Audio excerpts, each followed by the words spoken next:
It's Wednesday, April 16th, 2025, a messaging masterclass from the White House, another Tesla terrorist charged, and multiple examples of Democrats accidentally agreeing with Trump. Next on the AM Update. Abrego Garcia is not quickly returned. I do intend to go to El Salvador. If you ask me if I'm in favor of returning terrorists in the United States that are gang members, that have, murdered and raped young women in this country, no, I'm not in favor of that at all. Maybe that is a good thing, because maybe it will force us to make sure that our kids actually get what they need. Well, we have the power to shape public sentiment. You're going to make the other 97% of the people go through an incredibly inefficient, not commonsensical process. Yes. Well, the left-wing media, along with the Democrats, sorry for the redundancy, continue to make the case of the quote-unquote Maryland man, Abrego Garcia, their main forte, their main issue of the day. Of course, Abrego Garcia is deported to El Salvador. He was an El Salvador citizen who came into the country illegally over a decade ago, but they're couching him as some sort of father figure and just an American citizen, a pillar of his community who was wrongly deported. That's their main thrust. They're coming to the aid of an illegal alien. Well, this week at the White House, we've seen a messaging masterclass you heard already this week from Stephen Miller and others, along with Secretary of State Marco Rubio. Here's Press Secretary Caroline Leavitt. Officers are arresting violent illegal aliens from American communities every day. Here are a few examples from the latest ICE report, which I received this morning. ICE Los Angeles arrested a 54-year-old citizen of Mexico convicted of rape by threat, sodomy with a person under 14 years, and kidnapping in San Jose, California. ICE Houston has arrested a 23-year-old citizen of Mexico convicted of predatory criminal sexual assault of a child in Cook County, Illinois. ICE Houston arrested a 64-year-old citizen of Honduras convicted of murder in Los Angeles County, California. ICE Chicago arrested a 49-year-old citizen of Guatemala convicted of assault and arson in Prince Williams, Virginia, not far from here. ICE Denver arrested a 36-year-old citizen of Mexico who is registered as a sex offender and has been convicted of sexual assault of a child in Lake County, Colorado. ICE Baltimore arrested a 50-year-old citizen of China convicted of sex trafficking in Bel Air, Maryland. And ICE Boston arrested a 46-year-old citizen of Jamaica convicted of 3 counts of rape of a child and 2 counts of indecent assault and battery of a child under 14 in Boston, Massachusetts. So this is political gold. The exact same week the Democratic Party attempts to make the case of a Maryland man, really an illegal alien. That's their topic du jour. That's their rallying call. That is their sympathetic messaging. The very same week they're doing that, the White House just comes out and provides that list that you just heard there. They are not sending their best and brightest. They're sending their rapists. They're sending their murderers. They're sending their sex offenders. That is, again, political gold. Now, what the Democrats are actually basing their sympathy campaign for this illegal alien, this El Salvador citizen, what they're basing this on is actually that he wasn't a gang member. That's something I learned yesterday. There's been a lot of sloppy reporting on the right about his status as a member of MS-13. So that is in dispute at the very least, but it still stands. We've heard it over and over from Stephen Miller this week. He's an illegal alien. That is cause enough to deport him. Here is border czar Tom Homan on the question of whether or not to bring back some of those rapists and murderers because, I don't know, Democrats feel bad. The administration expect that those migrants that have been sent to that prison in El Salvador will remain there. You mean the terrorists that were removed? Will they remain in that prison in El Salvador for the rest of their lives? This administration will obey court orders, unlike the last administration. But if you ask me if I'm in favor of returning terrorists in the United States that are gang members, that have murdered and raped young women in this country, no, I'm not in favor of that at all. Nevertheless, Democrats, as I said, here's Senator Van Hollen says he's going to go to El Salvador if Abrego Garcia isn't returned. Senator Van Hollen. Senator, thank you for your time. You requested this meeting with President Bukele while he's in D.C. Is the meeting set? Have you heard back? Kate, it's good to be with you. I did request it. I've not heard back from the president of El Salvador. And as I said in that letter, if I don't hear from him and Abrego Garcia is not quickly returned, I do intend to go to El Salvador this week to to show solidarity with his family. As you indicated, the Trump administration itself has admitted that he was abducted and sent to this prison in error, and he should get his due process. That is just completely false. Again, these are the same Democrats, as some pointed out yesterday, who wouldn't even stand up when Laken Riley was mentioned. When Laken Riley was mentioned during Trump's inaugural address, they wouldn't even stand up for her, a U.S. citizen. They are literally going to El Salvador to come and stand in solidarity with an illegal alien. Unbelievable. Former President Joe Biden made his first public appearance since he was ousted from the White House. Here he is in Chicago last night. Thank you.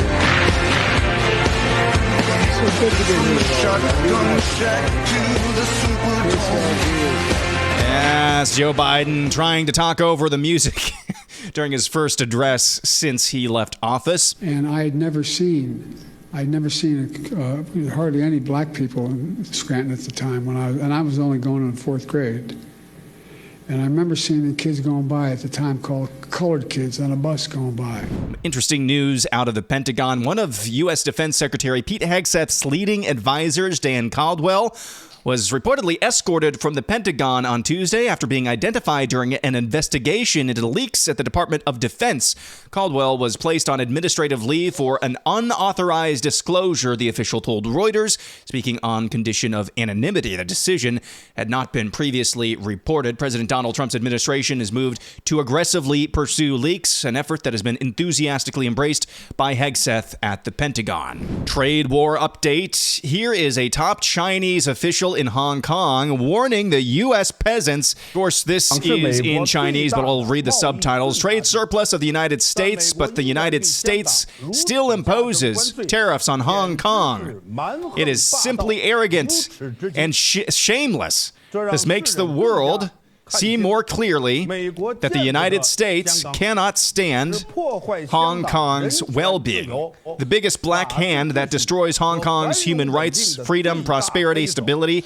It does not want our people, our taxes, but our lives. The United States has repeatedly curbed and suppressed Hong Kong, which can only accelerate the demise of its agents in Hong Kong. It will eventually backfire on itself. Let those American countries' peasants wail in front of the 5,000-year civilization of the Chinese nation.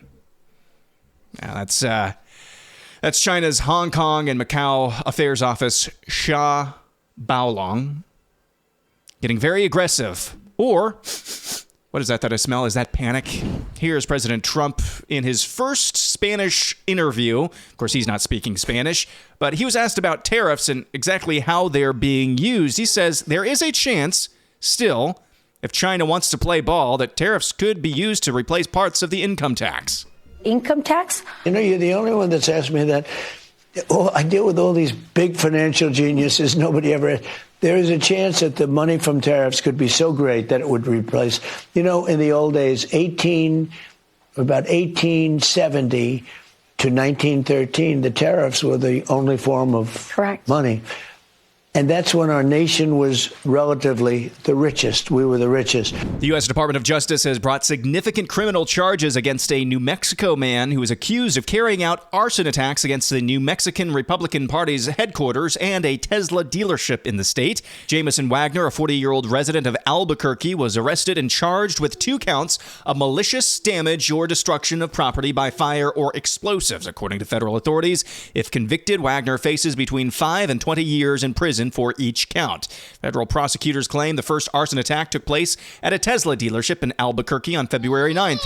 Wagner is accused of arson of the Tesla dealership and also of vandalizing the building with inflammatory graffiti, including allegedly writing "Die Elon, Tesla, Nazi Inc., Die Tesla," and a number of swastika symbols, according to a report from the Justice Department. So another Tesla terrorist, this one also vandalizing and trying to firebomb Republican offices in New Mexico.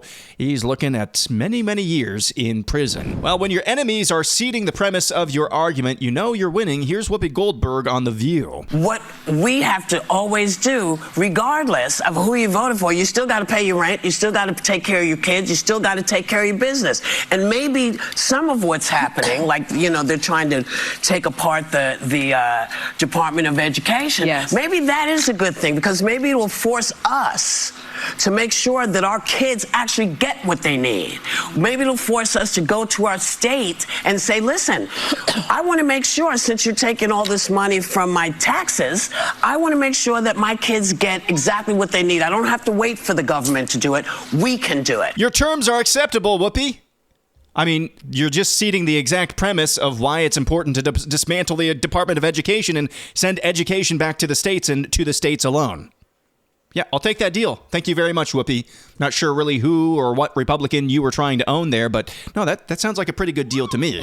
Finally, before our break here is House Minority Leader Hakeem Jeffries on what power he actually has. Here he is on MSNBC with Inside with Jen Psaki. What, if any, power, for people who are watching at home, do you have? What power do you have and other Democratic members to compel, push the government to bring him home? Well, we have the power to shape public sentiment, and at the end of the day, making sure that public sentiment in this case understands that the treatment of Mr. Abrego Garcia, is unconscionable, unacceptable, and un-American. Well, he's wrong about all of that. He actually had due process. He had several court appearances, Mr. Abrego Garcia. It is alleged he is a gang member, and it is a fact that he's an El Salvador citizen. So, what power do you have, Hakeem Jeffries? He says they've got the power to shape public opinion, public sentiment. How's that going for you, Mr. Jeffries? Just a couple more items when we come back. A couple of prominent Democrats, one that actually served in the previous administration, and one who runs a talk show, actually just accidentally admitted we need the Department of Government Efficiency. It's coming up next.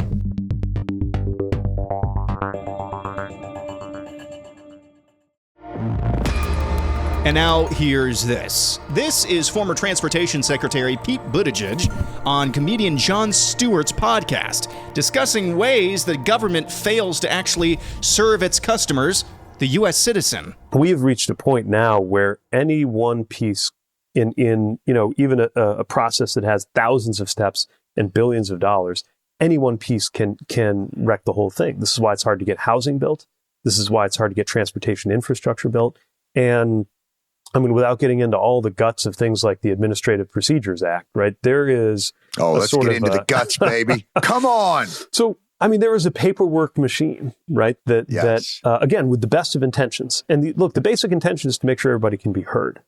So in order to build a complicated project, you have to go through a process where everybody can weigh in. And then you got to go through all of that before you can move. There are ways to work through that, though, where people get heard and it doesn't delay everything. We did it. We started doing things like, again, I don't want to get super weedsy here, but pre-award authority, ways to, if you're trying to build a high-speed rail or something, start getting things built and getting the dollars moving, even while we're working out the finer points of the contract, as long as we can agree on a certain amount of risk between, let's say, the state Department of Transportation is building something and the federal government that's providing the money, right?